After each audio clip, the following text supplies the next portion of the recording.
Hi there, and welcome to Warhammer Inquires, the probable lore question series for the wide universe of Warhammer. Tired of lore channels being long-winded? Just need some quick dirty lore for a thing that caught your interest? Then I am the man you need, and in this episode we shall cover a weapon I believe is heavily misunderstood, alongside its red-headed brother, the Lasgun and Hellgun. Now, firstly, what is a Lasgun? It is the most widespread armament of the Imperial Guard, and long ago the favored weapon of choice for the Solar Auxilia. But what does it fire? Lasers, beams of energy, capable of holding their own against most threats. Though today we shall only discuss the rifle variant for simplicity's sake. Now, how does a Lasgun work? Well, lasers, of course. Smart-ass comment aside, the Lasgun itself focuses a large amount of energy into a focusing crystal, and out comes a beam of red that, you guessed it, travels as fast as light, and upon impact, vaporizes the surface in a small explosion. Now, as you know, or don't know, that beam that emerges from the barrel of a Lasgun and pistol are red, though its much bigger cousins have different colors. The Lascannon's beams are blue in hue, for example. Small trivia aside, how does it generate this damaging shot? Well, the humble Laspack, which brings us to a point of contention alongside its regular construction. Firstly, the Laspack itself has a liquid metal core which stores the energy. Generally, the Laspack themselves will vary in size depending on the Las weapon. Some will be larger, others smaller, but they ultimately fulfill the same purpose as they are efficient, easy to recharge, and aren't that heavy. How do they recharge? It's up in the air. Most often it's solar, and they can recharge in daylight, and yes, you can recharge it by placing it near a campfire. However, this will damage the Laspack itself. And remember, batteries, even in the grimdark future, are more than capable of going boom. Now here comes the point of contention, or rather issue. It is said in multiple books that the standard Laspack is interchangeable, and what I mean by that is any Laspack, say in this instance for the rifle, can be used on any other Lasgun, no matter the pattern. There's no difference. That is the main thing. However, I have issues with this, as I personally believe this to be ridiculous due to the fact it is said that each Lasgun pattern is mainly constructed with materials on hand or in the system itself. Though my personal opinion on the matter means little, so I'll offer up a counter-citation in the form of The Saint, a Gaunt's Ghosts omnibus, where one of the characters is arguing about the titular ghosts not getting the correct Laspack for their regiment. As seen, it also offers the cool mention that Laspacks can take the form of standard firearm magazines, such as sickle pattern, box magazines, and drums. However, as far as I can tell, this is the only citation regarding such an action or mention, though I'd argue both logically and artistically for this to be considered should it come up in conversation. Because although drum magazines are heavier, and a box looks a little bit silly, it adds much needed flavor to the guard, don't you think? Though don't go too wild, auto guns still exist. That and having an increased ammo pool ain't all too shabby, though you'll see that reason fall apart when we talk about the Hellgun, but that's for later. Now you must be asking, how many shots does it fire? And that is where I bring in Darktide as an example, though I am loath to do so. For you see, a standard las pistol can fire about 80 shots, whereas its rifle cousin can fire about 120. And here's the part where I am somewhat chuffed, because this citation comes from the Imperial Munitorum Manual. Sadly, all I have are these terrible screenshots from a horrific scan of the background book. Now, why can't I get better ones? Well, you see, the background book was released in 2007. But it was released alongside the Infantry's Uplifting Primer as a joint background book in more recent years. What's the issue? No EPUB of this joint background book, or scan for that matter, exists as far as I know. And it was a physical-only booklet that is no longer in print. At least here in South Africa. Which I'm sad to say will be somewhat common here as we delve further in later episodes. And that is, certain background books being cited, well, they either have no EPUBs or no scans, so I can't give you citations, which makes me mad. Unfortunately, citations are hard to come by, because I can only read so much, so I ask you, the audience, to throw your hat into the ring and, if you can, cite a source or counter-source of your own. Though, Darktide comes to my rescue in this instance, as a contender for a citation, though, since it is a game, it falls under suspicion with accuracy due to, well, gameplay features. Sadly, it is all I have, so... damn.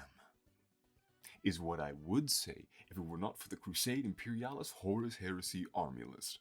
Granted, this is 30k information, and if you're unfamiliar, a common quote you will hear regarding 30k is that things were just better, and that is all you get for detail. You will hear this semi-often, and I am sorry. I wish life were better and more fair, but we make do with what we have. It is quoted that it could fire 80 shots before needing to be reloaded. However, further into the video I'll argue against this citation with a bit of deeper lore on the Lasgun. Though, it doesn't specify rifle either, so... 80 shots for what? The pistol? The rifle as well? Who fucking knows? Heresy citation aside, here's some fun 30k trivia for you to brighten up that day, even though we can't have many citations this episode. Lasguns used to have a special munition known as a blast charger, and were, at first, jury-rigged but quickly became standardized via the Lord Solar's request, and became widespread as the Imperium expanded back in those ye olde days, 10,000 years ago. These little bastards gave a lot more kick and increased its lethality for a singular shot, as far as I could tell. But this unstable burst of energy was dangerous for the weapon itself because, while whatever big monster or Xeno that was chasing you is now dead, you have a high chance of your prized Lasgun becoming useless. And I don't think I need to spell out why that's a problem. Also, don't get any smart ideas. Blast chargers have been mentioned in 40k, so until proven otherwise, assume it to be lost to time. But here comes a fun part, or rather, a headache. For the inexperienced, this will be confusing, and for the experienced, a reminder that sometimes authors need to make up their mind. This, my viewer, is where we discuss a rather bipolar depiction of the Lasgun within novels and short stories, for there exists another point of contention with the Lasgun, and that is the interchangeable use of power setting.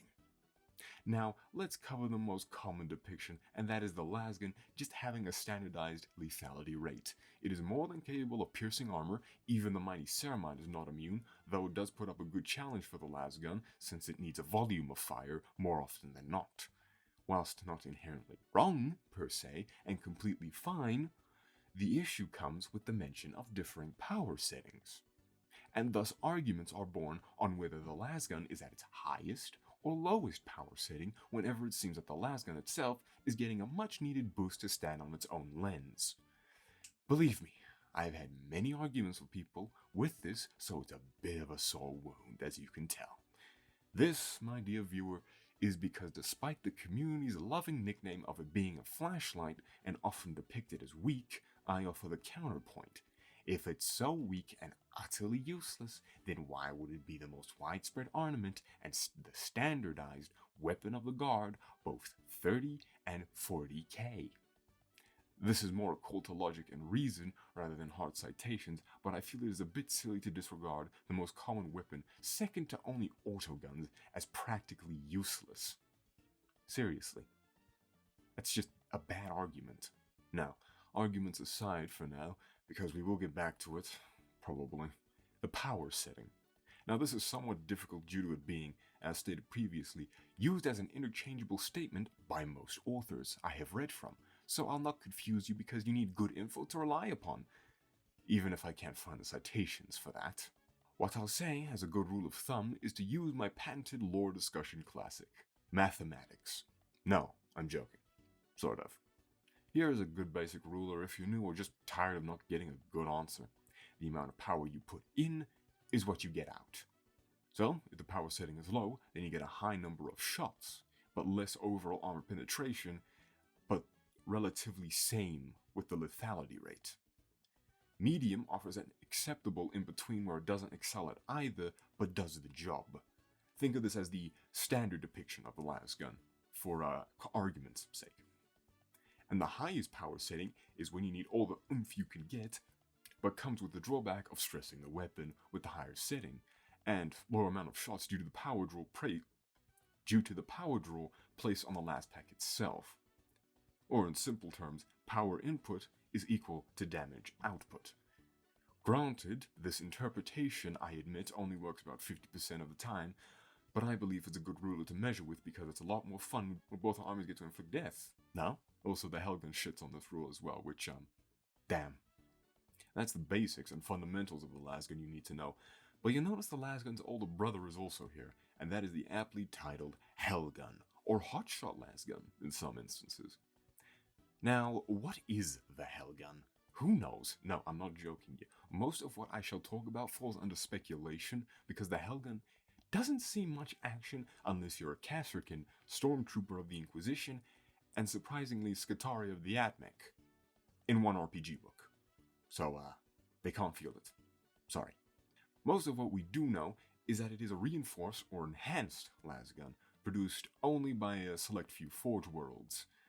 Or so they say. Its users are trained in maintaining the weapon, as it has much higher maintenance costs than the standard Lasgun. Given that it has a lot more kick and damage capability, the individual parts of the gun wear out faster, but the main issue is that the barrel needs to be maintained, and our good friend thermodynamics comes back as it also needs to be cooled internally. Or heaven forbid, you mess it up and need to cool it externally. Another drawback is that it needs a backpack source to fuel it or supply it with ammunition. Though Kasrkin, a novel, disregards this and on multiple occasions throughout the book shows us that there are Hellgun Powerpacks specifically made for the Hellgun. However, I have to pose the argument that, as far as I know, this and one other citation I am not confident to list is the exception to the rule. It is already somewhat stated that the Hellgun itself is harder to maintain, and even then only a select few Forge worlds can manufacture these weapons, causing a whole heap of questions as to why there are power packs for them all of a sudden, if the production of them is more difficult than just the base Lasgun. There is also the issue of the Munitorum not liking to issue them out as well. Whilst I can back pretty much nothing here with a proper source due to it literally not existing in most instances, as far as I know, I advise you to stick with the backpack and not venture into Fanon too early, though I can offer up some cool citations here to display its lethality, and also one for the Hot-shot. The Long Las. I got that mixed up. Though, that mess up, here comes some clearing up. Hot-shot Powerpacks. Are they the same as the ones for the Hellgun? No. That's a Necromunda and an RPG book thing, as far as I have researched. And no. And is only for the Long Las, the sniper variant of the Lasgun itself, being its specified ammunition. Whilst not terrible, I highly discourage people from citing Necromunda and the RPG books as a source because it is utterly schizophrenic with how sophisticated the Underhive gangers are and how technology can be in certain sectors of Warhammer. And this can lead to cherry picking more often than not. That, and I appreciate the idea of the Long Las using a specialized Laspack, but the issue comes up with the naming being confusing because Hot-shot is already associated with the Hellgun and used interchangeably there, but the Long Las is not a type of Hellgun and it doesn't have a power setting either. It is its own separate thing. Until it isn't, because I'm pretty sure a variant of that exists, though I believe I Mandela affected myself on that. No, I was dead wrong. The Marksman Hellgun. This thing. It appears in a Kill Team book. The Kill Team rules for the Kasrkin squad. This sucks. Don't use this as a source. A very common thing we will experience further on. You'll see me lose my mind as we delve deeper. That I can guarantee. Regardless of all the tangents and more argument heavy and citationless for a good majority of the video, it's somewhat simple. I really wish it was just that simple.